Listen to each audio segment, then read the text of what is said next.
నగరాలు పట్టణాలలో నివసించేవారు సహజ పంటలు కోరుకుంటున్నారు. మందులు వేయకుండా పండించిన పంటలపై మక్కువ చూపుతున్నారు. జీవనశైలి వ్యాధుల ముప్పు పెరిగినందున అనారోగ్యం చేసే సేంద్రియ కూరగాయలను ఇష్టపడుతున్నారు. కొందరు మరో అడుగు ముందుకు వేసి డాబా మీద శివారు ప్రాంతాల్లో సాగు చేస్తున్నారు. ఈ కోవకే చెందిన విశాఖపట్నానికి చెందిన స్టీల్ ప్లాంట్ ఉద్యోగి సొంతంగా రకరకాల కూరగాయలు పండిస్తూ ఆదర్శంగా నిలుస్తున్నారు. మరోవైపు ఇదే జిల్లాలో ప్రకృతి వ్యవసాయంపై ఆసక్తి కలిగిన యువకులు, ఔత్సాహిక రైతులకి ఓ స్వచ్ఛంద సంస్థ సేంద్రియ పాఠాలు బోధిస్తోంది.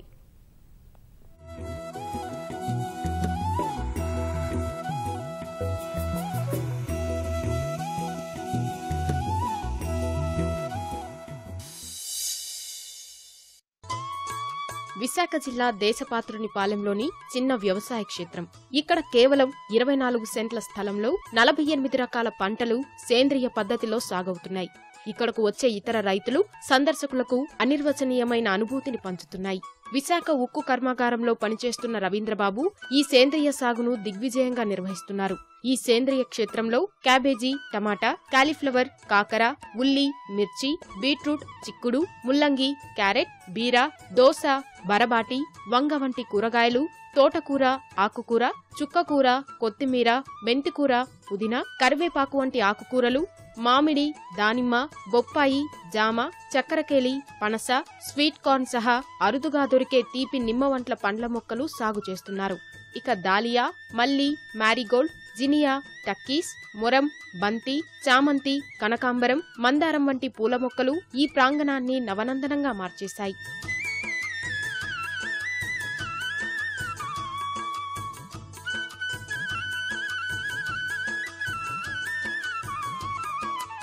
తొలుత ఇంటిపై టెర్రస్ గార్డెన్ అభివృద్ధి చేసిన రవీంద్రబాబు ఆసక్తి గమనించి సహోద్యోగి, వైద్యులు అయిన ఇలియాస్ తనకున్న 24 సెంట్ల భూమిని ప్రకృతి సాగు కోసం ఆయనకు ఇవ్వడం జరిగింది. దీంతో ఆ స్థలంలో ప్రకృతి సాగు చేపట్టి విజయవంతంగా నిర్వహిస్తున్నారు రవీంద్రబాబు. ప్రకృతి సాగు దిశగా తీసుకోవాల్సిన జాగ్రత్తలపై ప్రత్యేక శ్రద్ధ తీసుకున్నారు. పంటలకు తెగుళ్లు రాకుండా ఉండేందుకు కషాయాలతో సస్యరక్షణ చర్యలు చేపట్టారు. కొత్త వలసకు చెందిన ప్రకృతి రైతు కర్రి రాంబాబు స్ఫూర్తితో ఈ మహాయజ్ఞాన్ని నిర్వహిస్తున్నారు. Grow your own food. మీ పంటను మీరు తినే ఆహారాన్ని మీరే పండించుకునే సిద్ధాంతం. ప్రతి ఒక్కళ్ళు కూడా సిటీలో ఉన్నాము, మాకు ప్లేస్ లేదు అనుకోకుండా వాళ్ళకు ఉన్నటువంటి చిన్న చిన్న బాల్కనీల్లో, అదేవిధంగా టెర్రస్ మీద కానీ చిన్న చిన్న ఖాళీ స్థలాల్లో కొన్ని ఆకుకూరలు పండించుకున్నా సరే ఎంతో కొంత ఆరోగ్యాన్ని పొందుతారనేది మా యొక్క ఉద్దేశం అండి.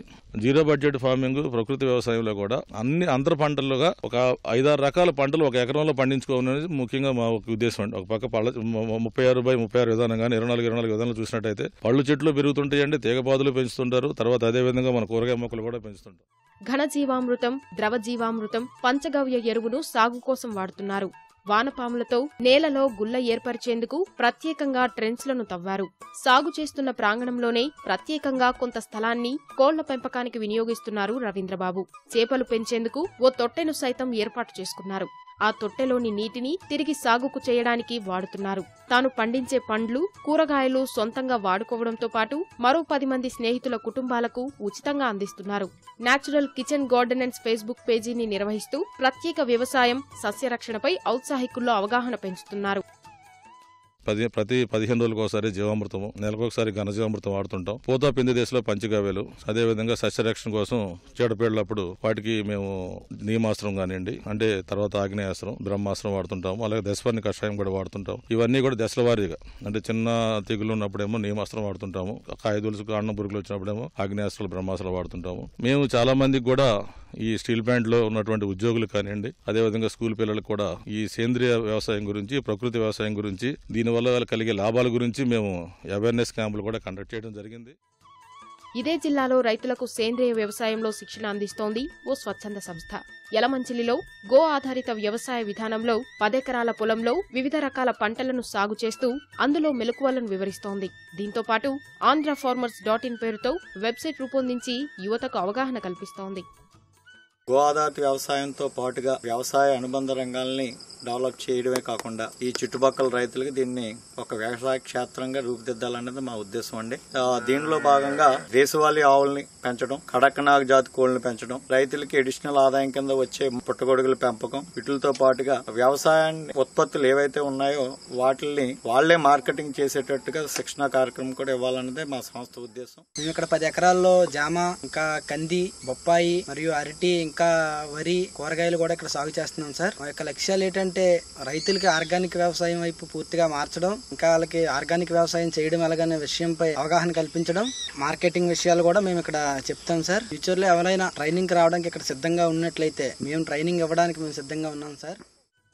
బొప్పాయి, సపోటా, బెండ, బీర, మామిడి, వరి, జామ తదితర పంటలతో పాటు కడక్నాథ్ కోళ్లు పెంపకంపైన శిక్షణ ఇస్తున్నట్లు ప్రతినిధులు వివరించారు. ఇంకా కందులు, మినుములు, ఇంకా బెండకాయ, వంకాయ, బీరకాయ ఇలాంటి కూరగాయలతో పాటుగా ఇంకా బొప్పాయి, జామకాయ ఇలాంటి ఫ్రూట్స్ అన్నిటిని కూడా ఇక్కడ పండించడం అనేది జరుగుతుంది. ఇవి రైతులకు అందరికీ ఉపయోగకరమైనవి. వీటితో పాటుగా మేము అడిషనల్ గా ఏంటి అంటే సోర్స్ ఆఫ్ ఇన్కమ్ రైతులకు ఎలా, నెక్స్ట్ న్యూట్రిషన్ వాల్యూ ఉన్న ఫుడ్ ఏంటి అనేది మేము ఆలోచిస్తే మష్రూమ్స్ వీటిలో వన్ ఆఫ్ ది పార్ట్ అని మేము తెలుసుకొని సో దీనికి మేము ట్రైనింగ్ కూడా వెళ్ళడం జరిగింది. IIHR అని కర్ణాటకలో ఉందండి ఇన్స్టిట్యూట్. సో అక్కడికి వెళ్ళి మేము అక్కడ ట్రైనింగ్ తీసుకొని దాన్ని కూడా ఇక్కడ మేము రన్ చేయడం అనేది జరుగుతుంది. జిల్లాల వారీగా ఏదైతే వ్యవసాయ ఆర్గానిక్ ఫార్మింగ్ ఎవరైతే చేస్తున్నారో వాళ్ళ డీటెయిల్స్ అన్ని ఒక వెబ్సైట్ లో పెట్టామండి. దీన్నే AndraFarmers.in చదువుకోలేని రైతులు కూడా అర్థమయ్యే విధంగా దీన్ని డిజైన్ చేసామండి. అలాగే తెలుగులో కూడా చేస్తాం.